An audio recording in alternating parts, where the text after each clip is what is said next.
వివేకానంద ఎప్పుడైనా అంటా ఉండేవాడు, ఈ చెప్పేవాడు ఎవడు ఈయన్ని మర్చిపోండి, వీడికి రూపం ఉందని, వీడికి పేరుందని, వీడు సన్యాసి అని, వీడి గొడవ అంతా వదిలేయండి, నేను చెప్పి మాట మీరు అర్థం చేసుకోండి. వీడికి రూపం ఉందని, వీడి వివేకానందని, వీడి సన్యాసి అని, ఈ కలర్స్ అన్ని వదిలేయండి. ఈ ఫ్యాన్సీ కొట్లు ఏదో కడతారు, ఫ్యాన్సీ కొట్లో ఏదో బొమ్మ రాస్తా ఉంటారు కదా, ఇది ఈ కంపెనీలో తయారైంది, ఇది ఈ కంపెనీలో తయారైంది, దీని రేట్ ఇది, దీని రేట్ ఇది, ఈ చీరేమో కోయంబత్తూరులో తయారైంది, ఇదేమో సేలం చీర, ఇదేమో కాశీ చీర, ఇది అక్కడ పట్టు చీర, ఇది ఇక్కడ పట్టు చీర, ఈ కాగిత ముక్కలు అంటిస్తారు. ఈ లేబుల్స్ వదిలేయండి.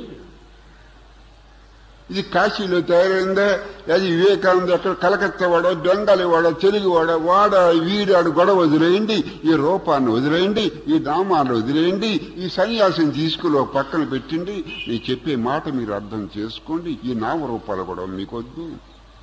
I'm speaking without form, I'm speaking without name, I'm speaking without colour. My dear friends,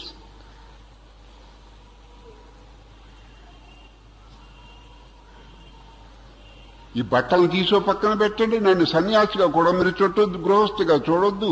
ఇదంతా తీసేయండి, రూపం తీసేయండి, నామం తీసేయండి.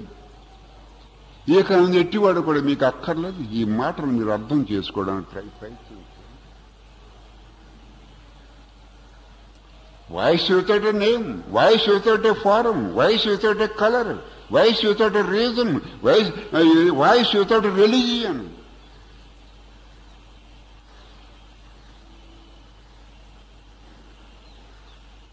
ఈ వివేకానంద హిందువా, క్రిస్టియనా, బుద్ధిస్ట్ ఆ గొడవ కూడా తీసేయండి. ఈ వాణి మీరు అర్థం చేసుకోండి.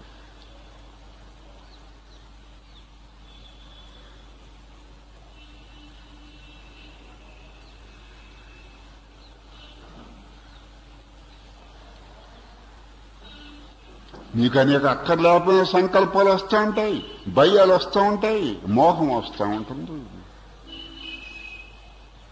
అంటే మోహం ఉన్నవాడికి ఏమనిపిస్తుందంటే, మోహం ఉన్నవాడికేమో మంచివాడు చెడ్డవాడి కింద కనిపిస్తాడు, చెడ్డవాడు మంచివాడి కింద కనిపిస్తాడు. మోహం ఉన్నవాడు మంచి చెడ్డగా కనిపిస్తుంది, చెడ్డవాడు చెడ్డది మంచిగా కనిపిస్తుంది. అది మోహం.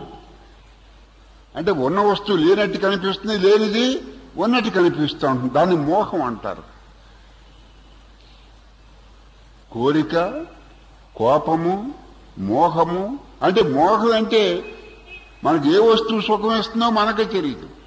దుఃఖం ఇచ్చే వస్తువుని సుఖం ఇస్తుంది అనుకుంటాం, సుఖం ఇచ్చే వస్తువుని దుఃఖం ఇస్తుంది అనుకుంటాం. ఎంజాయ్మెంట్ ఏమో పెర్ఫెక్షన్ తీసుకొస్తుంది అనుకుంటాం, పెర్ఫెక్షన్ ఏమో ఎంజాయ్మెంట్ ఏమో మనకి ఎంజాయ్మెంట్ బాగా మనకి సుఖంగా కనిపిస్తుంది, పెర్ఫెక్షన్ ఏమో దుఃఖంగా కనిపిస్తుంది. కానీ మనకు సుఖం తీసుకొచ్చేది పెర్ఫెక్షన్, ఎంజాయ్మెంట్